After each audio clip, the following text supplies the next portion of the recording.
America और Israel के Iran पर हमले और हमलों में सिविल स्ट्रक्चर को निशाना बनाना किसी बड़े गुरूर के टूटने का फ्रस्ट्रेशन तो नहीं है। अब आइए इसको भी समझते हैं।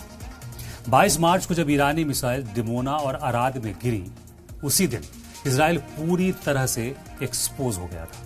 वो डिमोना जहां इजराइल का न्यूक्लियर साइट्स है, वो अराद जहां सबसे बड़े महफूज मिसाइल डिफेंस का दावा था, वो पूरी तरह से खोखला साबित हुआ। आज हम 2026 की जंग में इजराइल के उन 5 गुरूर की बात करेंगे जो 36 दिन की इस जंग में चकनाचूर हो गए।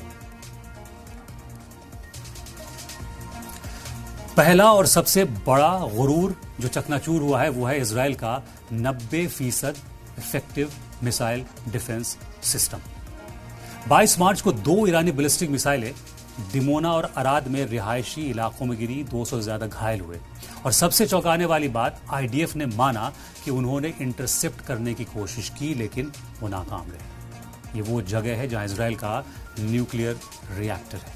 अगर डिफेंस यहां फेल हो सकता है तो कहीं भी फेल हो सकता है। डेटा चौंकाने वाले हैं। मार्च 2026 तक हर 10 ईरानी मिसाइल्स में से 8 मिसाइल इजराइल तक पहुंच रही है, यानी सिर्फ 20% इंटरसेप्ट रेट है उनका। दावा था 90% का, जो उसका बिल्कुल उलट है। क्यों? क्योंकि इजराइल को अपने सबसे एडवांस्ड एरो सिस्टम के इंटरसेप्टर बचाने पड़ रहे हैं। एक एरो मिसाइल की कीमत $2 से $3 मिलियन, डेविड स्लिंग $1 मिलियन का है। इसलिए वो अब डेविड स्लिंग और आयरन डोम से बैलिस्टिक मिसाइल्स रोकने की कोशिश कर रहे हैं, जो इनके लिए बने ही नहीं है। इजराइल के इंटरसेप्टर्स ने न ईरान के ड्रोन्स रोक पाए, न बैलिस्टिक मिसाइल्स और न ही क्लस्टर बॉम्ब को रोक पाए। अब तक 35 क्लस्टर मिसाइलों ने इजरायली डिफेंस को पार किया। 190 से ज्यादा शहरी इलाकों पर बॉम्ब गिरे। इजराइल का आयरन डोम और एरो सिस्टम दुनिया के बेहतरीन डिफेंस सिस्टम में शुमार होते हैं, बल्कि यूं कहना ज्यादा बेहतर होगा कि शुमार होते थे। लेकिन जब ईरान ने ड्रोन और बैलिस्टिक मिसाइलों का एक साथ सैचुरेशन अटैक किया, तो ये बात जाहिर हो गई कि इजराइल का ये डिफेंस सिस्टम नाकारा साबित हुआ।